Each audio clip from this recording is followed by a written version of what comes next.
Hello guys, welcome to today's Los Blancos podcast. Today we will be discussing the Tchouameni signing as well as Castilla futures. So without further ado, let's get into today's Los Blancos podcast. So it is confirmed, Real Madrid have signed Tchouameni, as you may have seen.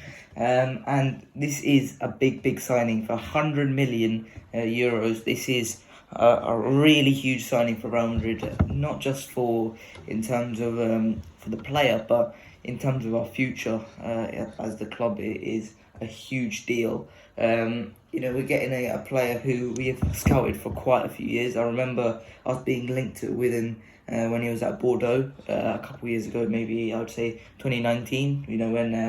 When we had the bad season where Kroos and Modric looked like a shell of themselves.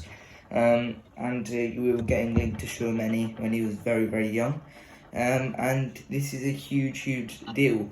We've taken him off of Liverpool and PSG, and ultimately this could prove to be a big deal for the future. So we'll start with the player himself and how his strengths, and there is a very good strength. He's pretty much great at everything. He is fantastic at everything, and that's a huge thing, because in the future we're gonna have to adapt, because we're not gonna find another Modric, Kroos, and Casemiro. So we're gonna have to adapt and find a different way. And with players like Valverde and Camavinga already there, we have to find a new way to make that midfield work. And if we got a brilliant two-way player in Tchouameni, we can adapt and we can make that midfield really a two-way, make it everyone can do defending, everyone can do well going forward, and I think that could really help us.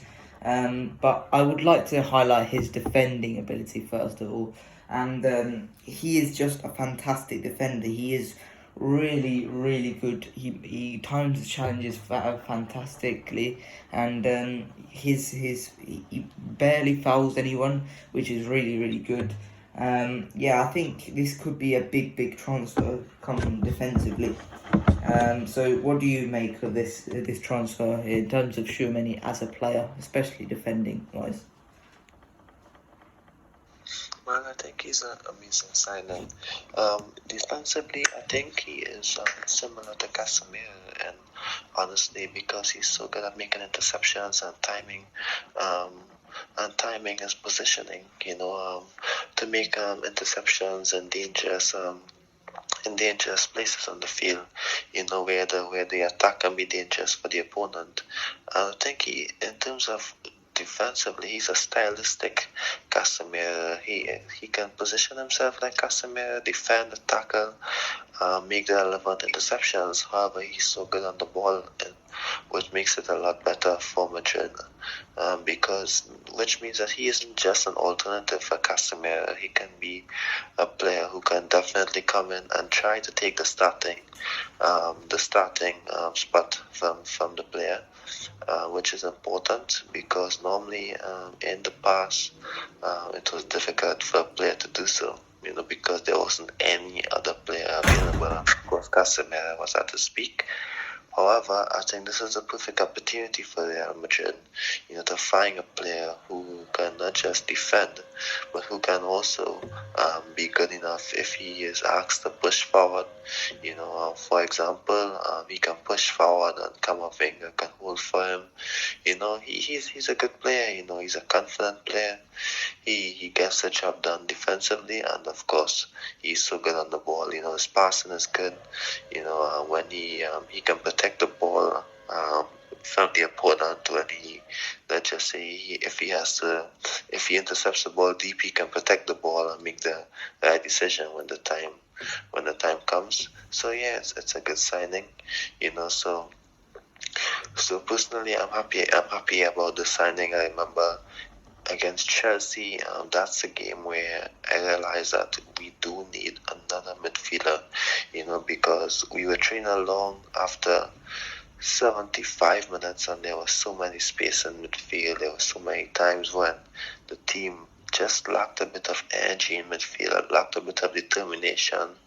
They lacked a bit of strength or maybe energy, despite we having Valverde and Camavinga. They wasn't on the pitch at that time. But if they're not starting in midfield, definitely we need someone who can start in midfield. I'm sure he can start, and I'm sure that Tchouameni can start. He has the qualities to start. However, it's not going to happen immediately. However, I hope that when the time comes and he starts playing well and he earns a starting spot, that Ancelotti isn't scared to make the decision for him to start. Yeah, I agree. I think he could become a starting player. He's not going to take it right now. A lot of Madrid fans have been saying that Casemiro should be dropped and Tchouameni should be playing. I'm not one of those people. I don't think Casemiro. I think if we drop him, I think we'll see what happens when we don't have Casemiro. I do think that his off the ball abilities in winning the ball back it just outweighs his on the ball deficiencies. And I know that Tchouameni, he's not as good off the ball as Castilla. He is certainly much better on the ball. And I want to talk about his passing ability. And we've seen him in Monaco, and Monaco aren't exactly the best of teams, to be totally honest. This season, anyway, they haven't been up to their normal standards. But I think he has been carrying that midfield on his own. Basically, it's not like in Lyon where they've got some fantastic midfielders. He has been pretty much the only guy in that midfield, and I think all of his abilities have come to light because he's had to do everything, and I think his passing ranges have shown to be absolutely fantastic. And we see this in the national team as well, because Pogba is normally with someone like N'Golo Kante in that midfield, and Tchouameni has stepped up and become that partner to Pogba when Kante's not there. And to be the replacement for Kante is one of a kind almost. You cannot find a player like him. And one thing I like about Kante is his ability to do everything. And I think Tchouameni's made that switch look kind of seamless. And I think that shows how good he can be. His driving ability is just fantastic. He can boss through a whole midfield. He can just drive through, no problems asked. Equally, he can find a pass. One thing I do think he can improve on is, and I think all the whole of the young midfield can improve on, is just make a simple pass through, maybe not a simple pass, but a dagger-like pass, through in behind the defence. I do see them lifting the ball quite a lot all the time. When Toni Kroos makes like a lovely pass diagonally, but on the floor just cuts through that defence. I think that's what they need to possibly improve on. Find that pass. That's probably the only type of pass I don't think they have in their locker so far. So I think that's what Tchouameni could improve on. However, I think the Tchouameni can really make a difference next season. So what do you make of Tchouameni's on the ball abilities? Yeah, he is so calm on the ball, of course, to make the right decision. And of course, the main thing for a team when they are starting to improve is, of course, their attacking output and how good they can attack and how good they can keep the ball and constantly pressure the opponent. And of course, he is just as good as Casemiro defensively, but offensively, like you said, he is much better. He's a better player on the ball. And to be fair, most players are better than Casemiro on the ball. Not most players, but a lot of quality midfielders. To say most players is better than Casemiro on the ball is disrespectful, I think, so I'm not going to say that. What I'm going to say is that there are many quality midfielders who would be better than Casemiro on the ball. However, what makes up for it is that they are not as good defensively, and Real Madrid need them defensively. However, because Tchouameni is just not, I wouldn't say just as good, but he gives you a lot of similar options to what he does defensively. I think when you compare what he does offensively, it gives him the edge because he's such a two-way player. When he has the ball, I can see him making passes through two defenders or two opponents. I'm not too sure if you remember the goal against Liverpool and Modric had the ball deep, and he passed the ball. I think it's between Robertson and Luis Diaz, or Robertson and Thiago. I'm not too sure I who think the it's ball Thiago. went through. It's Thiago, yeah, but that was an amazing pass that actually opened the game, opened the game and allowed space up the pitch, because a regular player would have passed the ball back because there was a lot of space in the back. I'm certainly think I would have done something like that. I would have passed the ball back because I wasn't taking the chance to play that pass. I think Tchouameni can make that pass, over a lot of players, because his passing is so good. That's why it's important to have players who are good on the ball, in deep positions. That's why sometimes Zidane in the past would have Modric and Tony drop deep, and have Casemiro a bit higher up the pitch, like we saw there for that goal, because Modric is so good when making those decisions, as well as Tony Kroos. So that's why Tchouameni should be not should be signed. He is signed. That's why Tchouameni will be important in the past in building the ball from deep, because as a team, if you're trying to get better, you definitely need to do better when you're attacking, or when you have the ball. You have to do more with the ball. You have to make chances, and you have to progress the ball, keep the ball, and make the right decisions. And that's what he does. Like you said, he's not going to start immediately. However, if he has the opportunity, to play with the first team, he can definitely show how good he is. And when the time comes, I'm sure that he can definitely, start a lot of matches for the club. Yeah. Okay, so we're done about the player. Now let's talk about the fit at the club. And over the last few years, we've obviously had Kroos, Casemiro, and Modric, and they've been fantastic. And they've had their designated roles, which is Modric is a slightly more advanced playmaker, trying to link things up with the attack. Kroos being the passing metronome in midfield, just keeping things ticking over. Casemiro just there to win the ball back, intercept, cut things out when needed to, and that's a very obvious dynamic, very clear dynamic that we've had.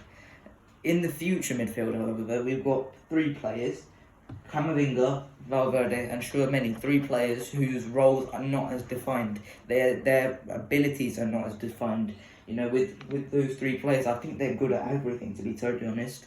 And I'm not saying that those the three we currently have aren't good at everything. However, I think that they are more all-round midfielders, and we've got players like Camavinga who is maybe you can see a slightly more advanced role. However, you can adapt into becoming a defensive midfielder. You can see Valverde becoming the box to box type of player. However, you can adapt into becoming a slightly more advanced player. You see Tchouameni becoming a bit more of a defensive player. However, you can see him being a bit of a passing guy. And I think this type of thing gives us a lot of freedom in midfield. Maybe one guy's missing in that midfield, we can just hold Tchouameni in there or Valverde in there, and that's very, very useful. But in terms of the future dynamic, I think what I would be looking at is probably a midfield three of Camavinga and Valverde, both slightly more advanced, with Tchouameni as the defensive midfielder, but not really, because all three are very, very good two-way midfielders. So what do you think? Where do you think this midfield roles lie? Yeah, I was actually just listening to a podcast where a Real Madrid podcast where they were comparing the midfield of Real Madrid and Barcelona, and they basically said it was management, and they basically said that just because Tchouameni, Camavinga, and Valverde are so good physically, people don't understand how good they are on the ball, or what they can do with the ball. Their passing is good. Their positioning, their technical quality is amazing. So of course, that's good when players are physical and can be great on the ball. So that's amazing. Of course, I can see three of these players complementing each other.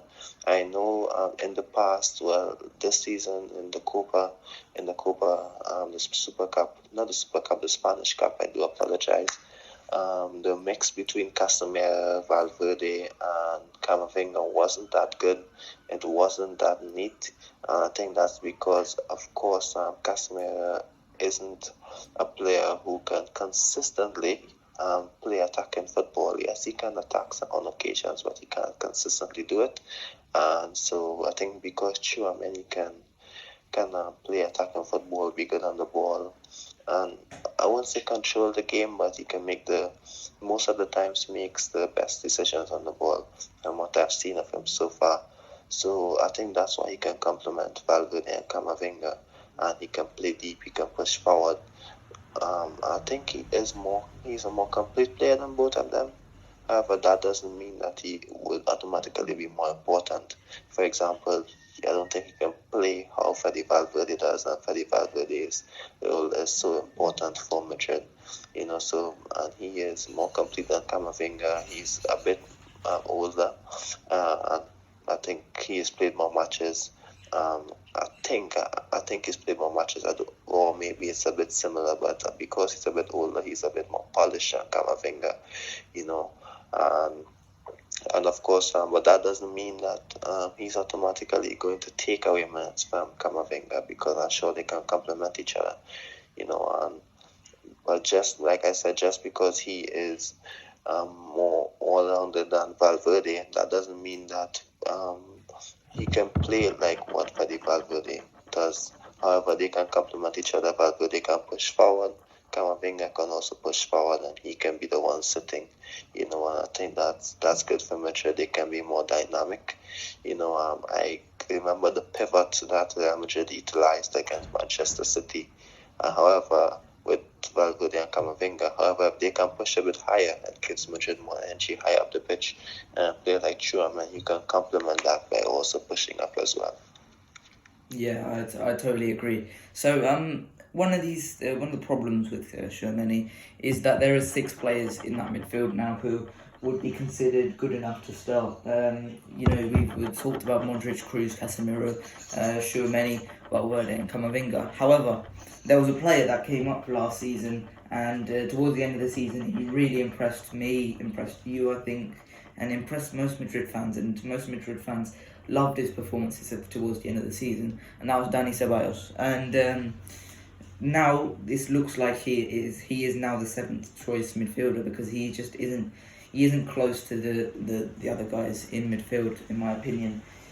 And this really does chuck his future up in the air, because for me, I don't think Dani Ceballos is going to take being the 7th choice midfielder. That is disrespectful. Ultimately, that sounds disrespectful, rightfully so. And for me, I think I don't particularly want to lose him, because I don't like that phrasing. I don't like the phrasing that we're going to get rid of Dani Ceballos, because he doesn't deserve that. He doesn't deserve to be chucked out after his performances at the end of the season. However,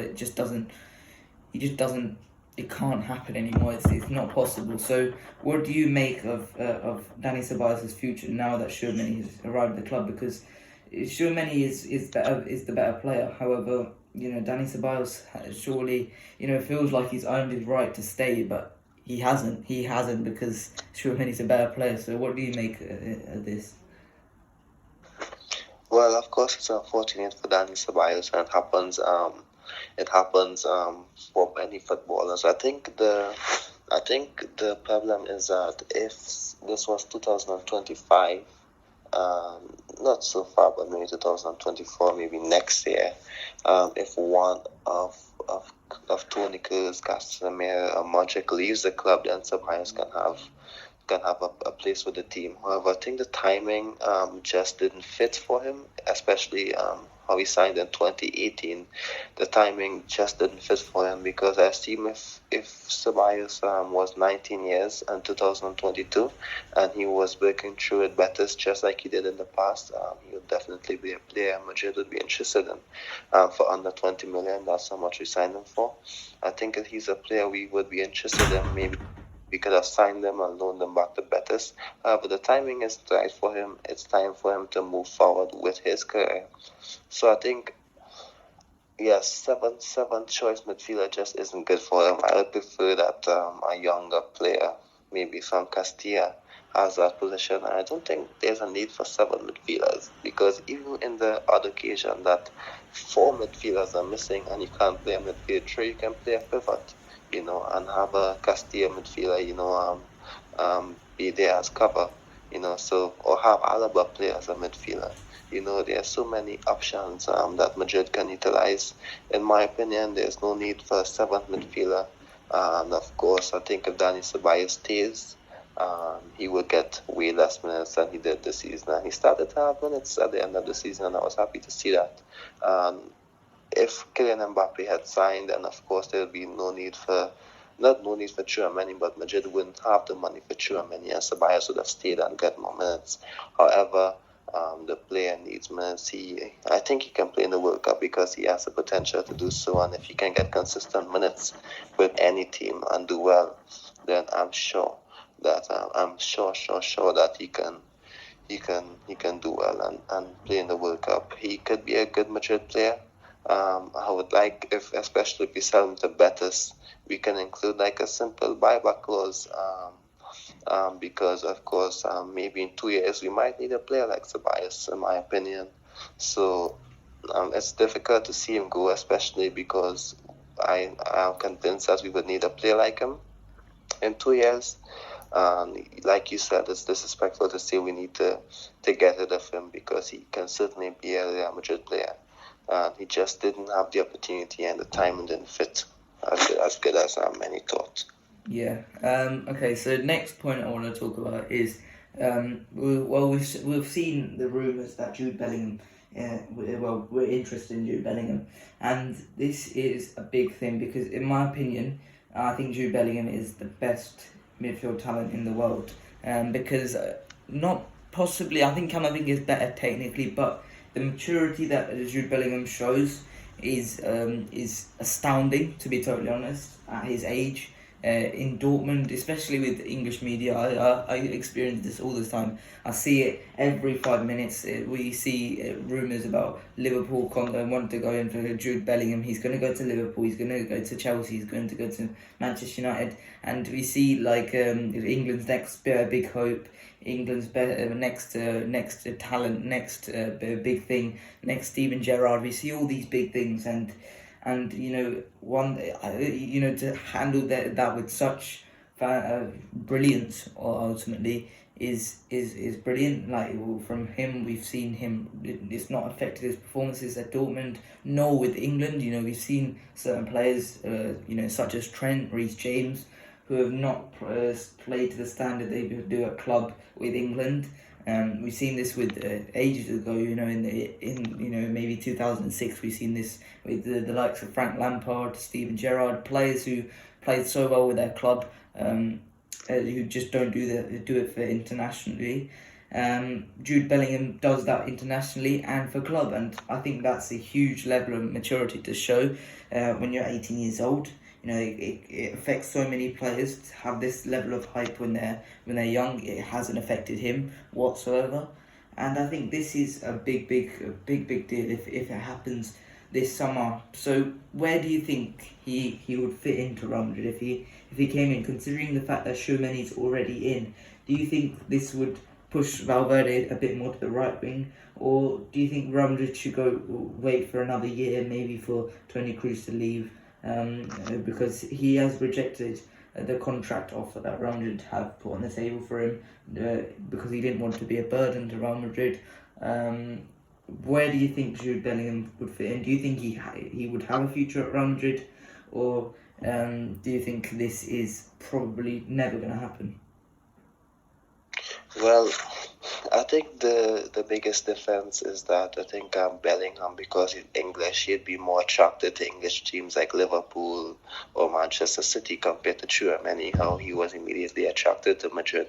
I think as an English player, you want to succeed in England, like what we saw Jadon Sancho. He wanted to go back to England to play football and be successful in his country, and that's okay. That's understandable, So I think that's the biggest difference. I think we'd have more competition, and the cost would go up. I don't think there's a specific clause in this contract like we saw with other players. So with more teams interested, it's going to be a bigger cost, and it's going to be difficult to compete with, let's just say, Manchester City, because I'm sure that if a player like Gundogan leaves in 2 years, I'm sure that they're going to sign a player like Bellingham, or they will be interested in a player like Bellingham. And whether or not Gundogan leaves or not, or Bernardo Silva, they would be interested in him, especially Liverpool as well.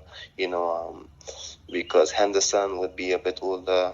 Keita isn't on Bellingham's level, in my opinion. I know Bellingham is 18. I'm not too sure if that's disrespectful or fair to say that, but I think Bellingham is way better than him. I think he's a better footballer than Henderson as well. So he's going to see opportunities in England. And that's okay if he wants to play there. So it's going to be a bit more difficult for Madrid to sign him.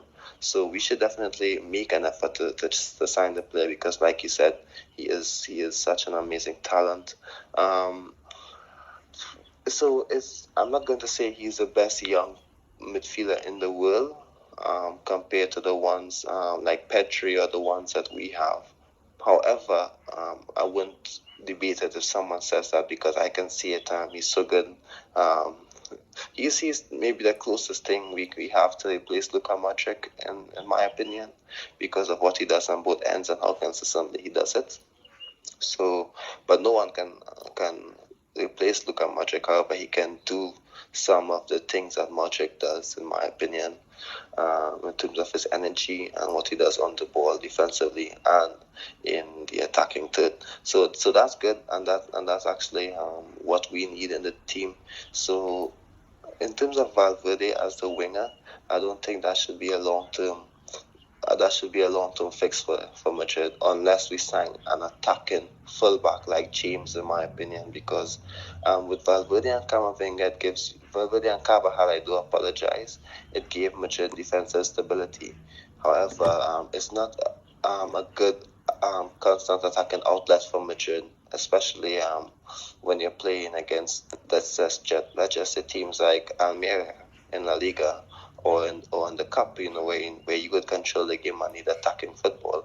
So Valverde isn't a long-term solution on the wing. I think he should jump back into midfield, and if you sign Bellingham, it's okay to have 4 amazing midfielders who is going to compete. I'm sure that they would all get minutes in the future.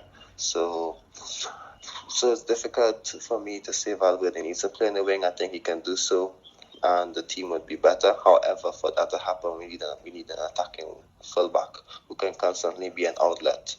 Carvajal is sometimes an outlet, but he can't do it for 90 minutes, and we need a player who can be an outlet for 90 minutes.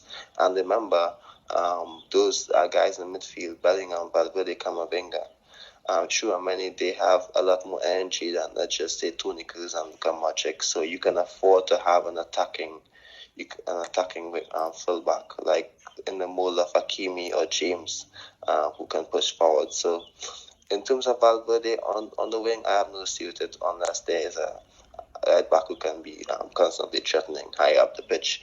However, I think Valverde's future is in midfield, for the team to be a bit more sustainable and for the team to be better. But I have no issue with him playing on the flanks. Yeah, okay. And my last question is about formation. And with this inclusion of a new midfielder, do you think it is possible to switch to a diamond? Now, we talked about how Rudiger, we could switch to a back 5. Do you reckon we could switch to a diamond, considering the fact that maybe Vinicius Jr. can start to adapt to becoming a striker or playing off of Benzema, and you making a basically 4 midfield, four players in there to perhaps dominate possession a little bit more? Do you reckon that is a possibility coming into pre-season? No, I don't think so. Personally, I think Modric has to be that midfielder actually to play at the peak of the diamond. I don't think that's Valverde, Camavinga, Tchouameni, Toni Kroos or Casemiro. I think it has to be Modric, and then if not Modric, Hazard can fit in there. And if Modric isn't playing every game, which he shouldn't play every game, of course. However, I think Vinicius Jr. is dangerous and wide, as a wide player. I think if you're going to play with four midfielders, it should be a 4-4-2, and it should be Rodrigo and Vinicius as the left forward combination, because Vinicius can drop deep and they can swap places. For example, Rodrigo can be higher up, then Vinicius can be a bit deeper. According to the game, if you need Vinicius to take the ball forward on counter attacks, but if the diamond works, then I think we should use it. However, the player who could have played the diamond best is Isco. Isco was, I think, better than Modric in terms of playing as a diamond. I'm not saying he's a better player than Modric, or he did better than Modric. However, in terms of being that player who is at the peak connecting midfield to attack, it was Isco. And if you can sign a player who can play like peak Isco, which was in the 2016-17 season and half of the 17-18 season, then I think that you can play a diamond, because Isco was phenomenal in that position. Of course, he then tried it a few times after that. However, it just wasn't the same. So it's difficult for me to say we should play a diamond when the only options is Modric and Hazard. And of course, it's Hazard won't give you the defensive output like Modric and Isco, but Modric won't give you the consistent outlet like Isco was on each side. So I think we should just stick with the 4-3-3 in my opinion. The diamond should be an option, and I'm not against it, but I'll need to see Modric consistently play amazing there in order for me to say that that's something we should continue doing. Yeah, I agree. But that is it for this section of the podcast. Join us after this short interval.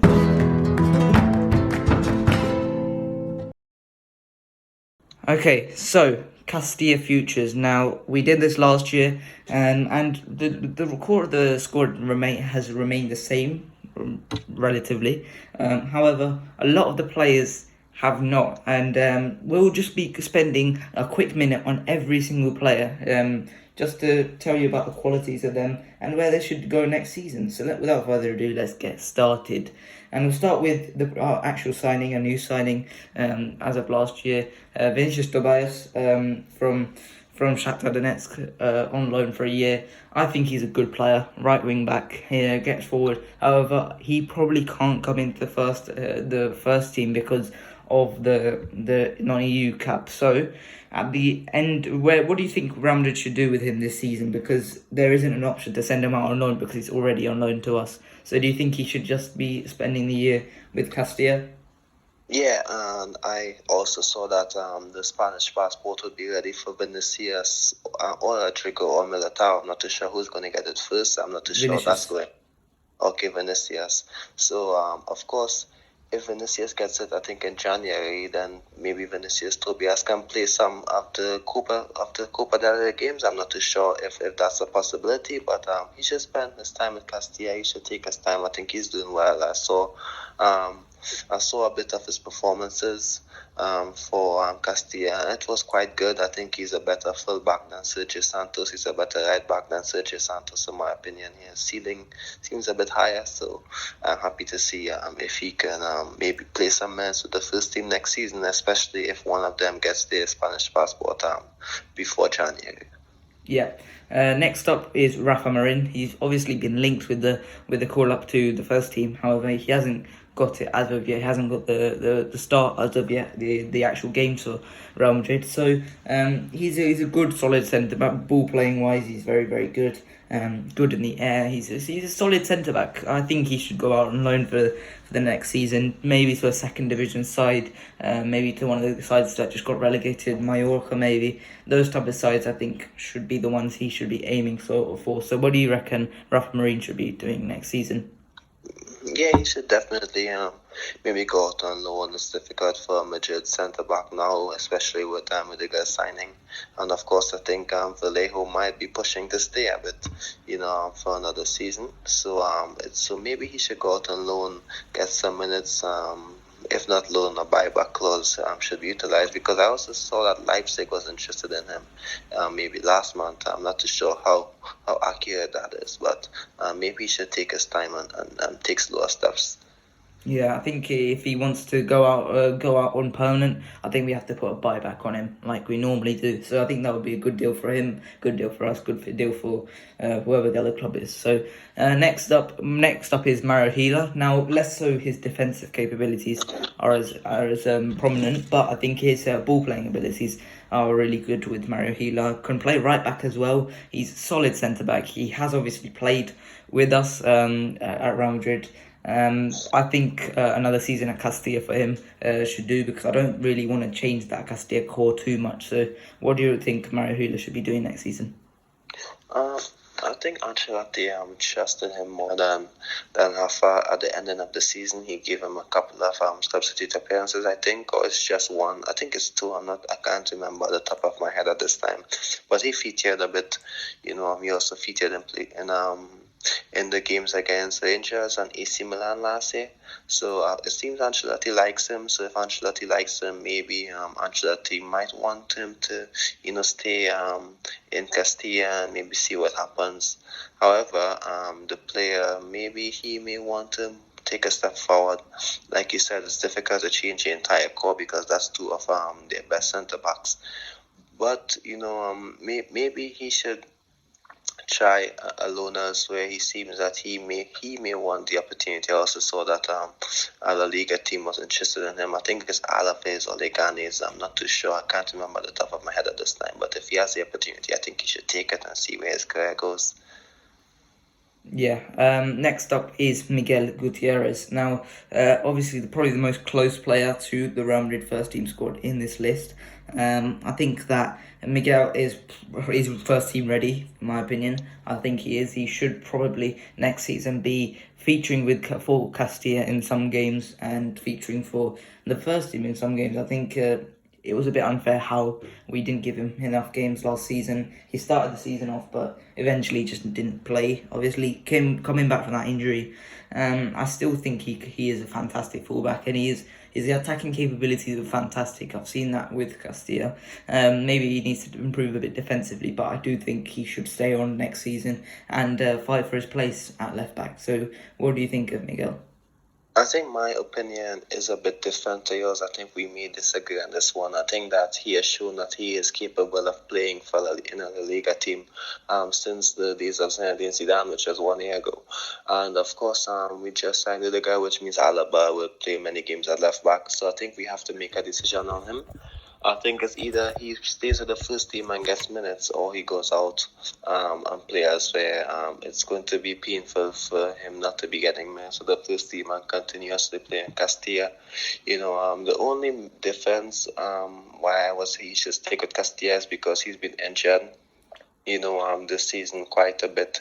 Maybe he doesn't need to push himself too hard. If he thinks that he isn't ready to step away due to his injury, and he may want to keep it simple at Castilla and get some more minutes, and slowly come back because injuries can be tricky, especially for maybe a young player who was out for 3 months. He maybe shouldn't force himself, and that's the only reason I would say he should stick at Castilla. However, if he thinks he's ready, he should move forward, because I do believe in his ability, and Ancelotti should give him more minutes, especially with Marcelo leaving, and we need an attacking left back as well. Yes, Alaba is an attacking left back. However, if he plays a centre back, I think that he can play left back with Mendy. I don't think we need Van Gaal. That's how good Miguel is. Yeah. Next up is Antonio Blanco, another player who has featured for Real Madrid before. I just can't see him playing next season, and with the six already there, it's just not possible, and I don't think he's too good for Castilla. So I think he should go out on loan to a lower La Liga side. In my opinion, what do you think of that? Yeah, he's 22 now. Of course, I think he's a player who needs to take a step forward. He's not going to get minutes, so that's the season. He seems to have been a level above Castilla. So I think he should move forward, and maybe a loan or maybe a seal at the buyback clause. Let's see what happens with him. But I don't think there's a future for him this season with Madrid. So maybe one of Madrid's older players in the field might leave next season, and he can maybe come back from a loan, or there might be a buyback clause. But let's see what happens. Yeah. Next up, Theo Zidane. He is very, very silky. That's one thing I can say. However, he still hasn't earned a regular spot for Castilla, so I think that should be the first goal for him. He's still very, very young, I believe. He's 20, and he's got time on his hands. He should fight and earn his place in Castilla first before anything happens too far in the future. Yeah, I must admit I'm not too sure like how many games he's played Castilla, or if he's played that many. I He's been a haven't followed rotation up. option. Pardon me? He's been a rotation option for Castilla. Okay, well, I haven't followed up with him as much, but I've seen him play with some clips with the French youth team. I think he won a title. I'm not too sure if it's under 17, but the little clips I've seen, it's been good. So if he's a rotational player at Castilla, he's still young. He can maybe take his time and take steps forward. Yeah. Next up, Carlos Tutor. Listen, he's a good player, but maybe never going to be Real Madrid standard. So I think a loan would be good for Tutor, or if he just stays at Castilla just to maintain the core of players that are already there. In my opinion, I don't think he will be good enough for Real Madrid, but I think he is a valuable member on the Castilla squad. So I think he should stay on with Castilla. Yeah, definitely. I think he is a good player with Castilla. He has won the armband a lot of times this season, so I think he'd be a good player to stick around with Castilla and maybe help out the younger guys that's coming through. And of course, maybe he can maybe get some minutes to the first team. I think he featured last year against Rangers. Yes, he did. I'm seeing it now. He featured against Rangers on last year, so maybe this can be an opportunity for him. Yeah. Next up is Sergio Arribas. In my opinion, the best player at Castilla. It just doesn't seem like there's a spot for him. So I think loan option is the way to go. I don't think Dortmund is the way to go because we've seen how they treated Renier. It's not the way to go with a player like Sergio Arribas. With the amount of attacking talent they've already got, they're not going to commit to developing Sergio Arribas. So I think a lower La Liga side or maybe just a good foreign team, maybe like someone like Ajax, I think would be better than Dortmund at this point in his development. I don't think he's at that level yet. So what do you think for Sergio Arribas? I think he is an amazing player. He is so good dribbling in the half spaces and the tight spaces.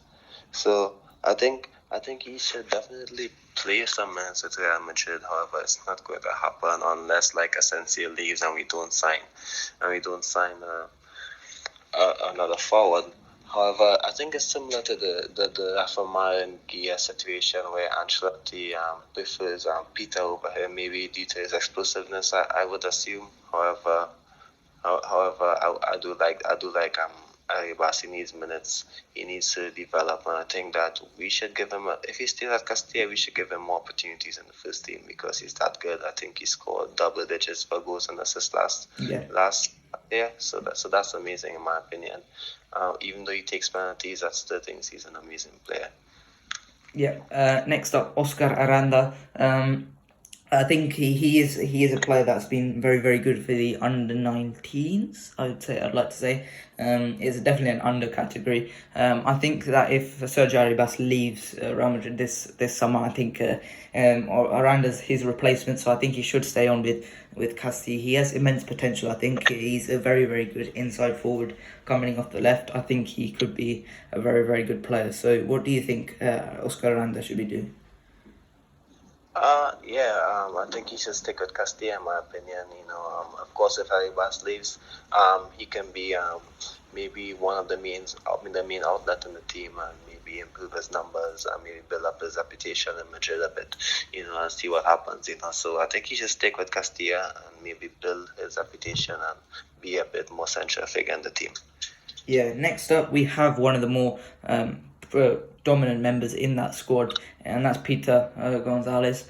I think this is he would be a big addition. I think he has to, in my opinion, go up to the Real Madrid main team, especially if Asensio's leaving. I think he has to be part of the squad next year, and I think he has to get some minutes next year. So I would say stay at Real Madrid and become a first team member. Yeah, definitely. He has the capabilities to do so as well. He is explosive. In my opinion, he can cut in on his left foot and have a shot. And of course, he seems stylistic and technically good, in my opinion. So I do believe that he deserves an opportunity with the first team, which Ancelotti gave to him. However, I think now it's time that he gets more opportunities. I think he and Arribas, if they're playing with the first team, if they're getting minutes, they will be competing for the same position. However, at Castilla, Arribas can move more centrally, but that's not available at Madrid. So of course, if they are both fighting for the first team, it's just one position, which is a bit unlucky in my opinion and unfortunate. However, it seems like Ancelotti likes Peter a bit more, so maybe he should give him more minutes and see how that goes. Yeah, I would like to see him in the preseason squad playing, so just to see how he does for the first team. Next up is the player that Peter kicked out of the team, and that's Marvin Park, who had been making appearances for Real Madrid at right wing. I think he should, in my opinion, continue his development as a right wing back. However, he probably won't be able to do that at Castilla with Vinicius Tobias there, so I think he probably has to go elsewhere to become that right back. So, in my opinion, I think that's what he should do: go out on loan, or maybe even go out on a permanent transfer. So, what do you think of Marvin Park? Yeah, I think maybe if Peter plays more with the first team, or if he moves forward to another team, I think then Marvin can have a bit more minutes with Castilla again. I think, of course, if he's moving forward, the good thing about him is that he can also play at fullback, like he showed when he was under Zidane. So that's a step for him where he can be a bit more versatile. And that's why I think he can succeed elsewhere if he moves, because he can play two positions and do it quite good. So if he moves away, I have no doubt he can be a success. Yeah. Next up is a player there's been a lot of speculation about, and that's Juanmi Latasa. He's been rumoured to be the new backup of Benzema. I think this is a bit this should be the idea. I think Borja Mayoral should be sold. In my opinion, I think Latasa should be given the opportunities because he's looked like the main man up top for Real Madrid, Castilla. He's looked fantastic in possession. Holding up the play, he's fantastic. He's really tall, but he's also really quick, and he bangs in the goals. I think this is a very, very good backup to Benzema, in my opinion, and homegrown backup, and that should be a reason to keep him there. So, what do you think Juanmi Latasa should be doing next season? I think he should stay at Madrid. If there is talk of him being the backup for Benzema, he should keep that opportunity. It doesn't come around more than once, I think. So he should keep the opportunity and try to fight for more minutes for Madrid. Remember last year it was Hugo Dura was the main man for Castilla as a striker position, and this is his first year starting for Castilla as the main striker. He did quite well, scored a lot of goals, and of course I don't think Ancelotti would see him as the main backup to Benzema. I still think he might use Hazard or Rodrigo as a number 9 ahead of him. However, he might just be that third choice striker, because I think the club would like you said, would want to sell Mayoral, Diaz and Jovic. So he can be the second/third choice striker, in my opinion. And that's not bad. That's quite good. I think if he gets anything similar to what Morata did for Madrid in the past, I'm not talking 16-17, I'm talking 13-14, where Morata got a lot of minutes with the first team and was a main backup to Benzema on occasions. I think that's a successful step for him.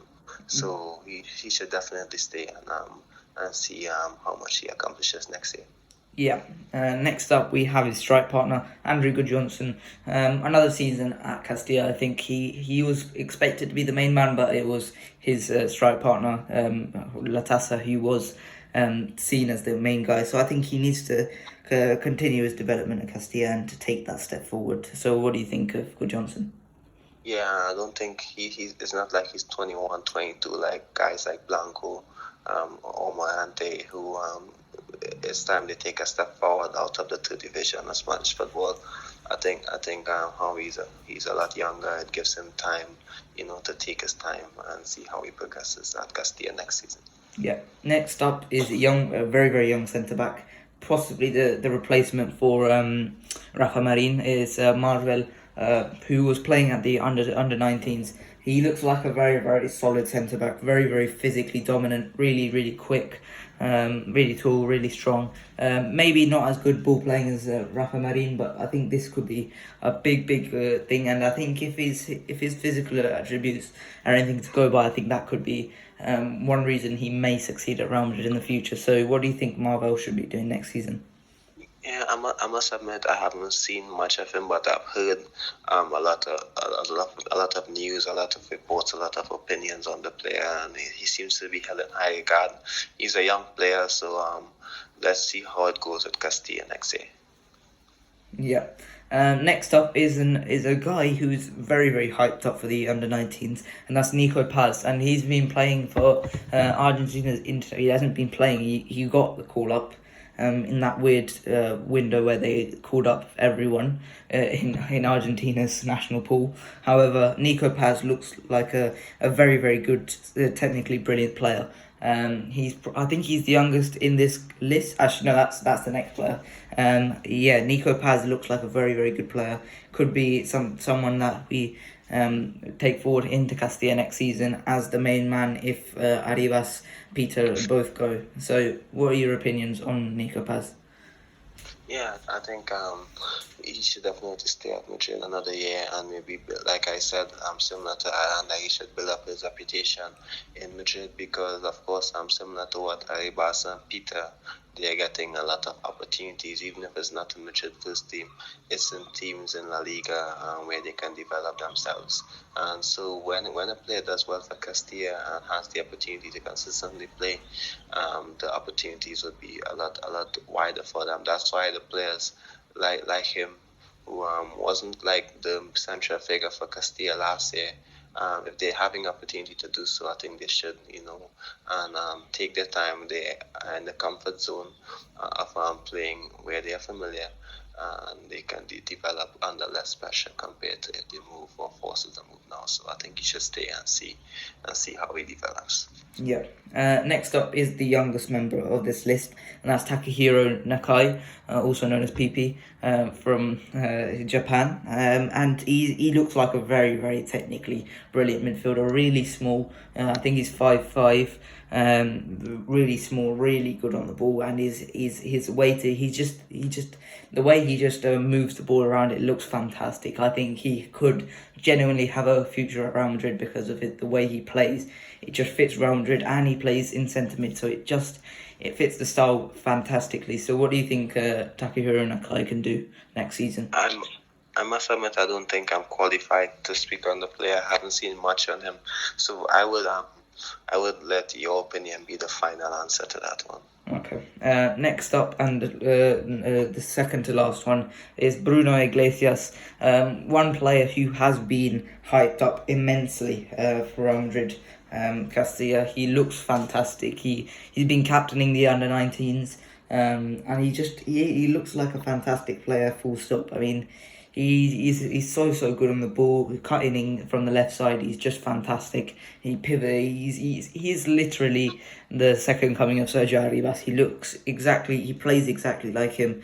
I think this could be a big thing for Castilla. So next season, I think Bruno Iglesias has to play for Castilla and become a regular for them. So what do you think of Bruno Iglesias?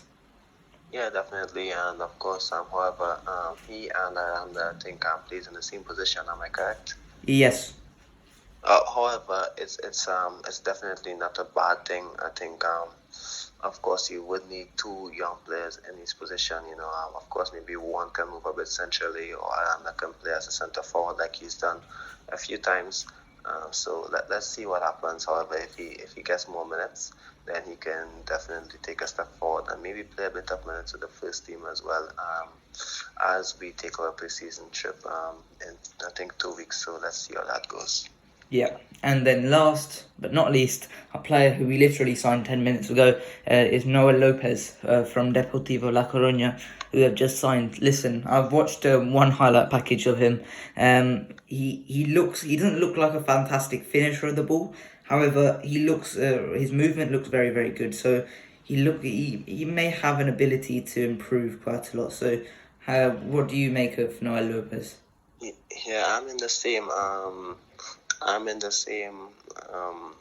situation as you. I've only seen him once, and which was this morning in a highlight package of. It was a 2-minute video, and I just looked at 1 minute and 45 seconds, and his movement seems good. He seems like he's comfortable.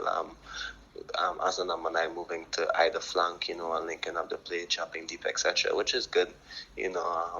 So of course, let's see how he does at Castilla. So I hope he does well. It was announced this morning that he just signed. Which means I think the biggest takeaway I got from that was that maybe the club has plans for Latasa now that we signed. Yeah, that's what I was going to say. I think Latasa is probably going to make a move somewhere this summer, either to the first team or out on loan. So I think that's a big thing for not just for Lopez, but for Latasa as well. So that's it for Castilla Futures for this year. I hope you guys enjoyed today's Los Blancos podcast as usual. Like and subscribe, and I'll see you guys later. Bye bye.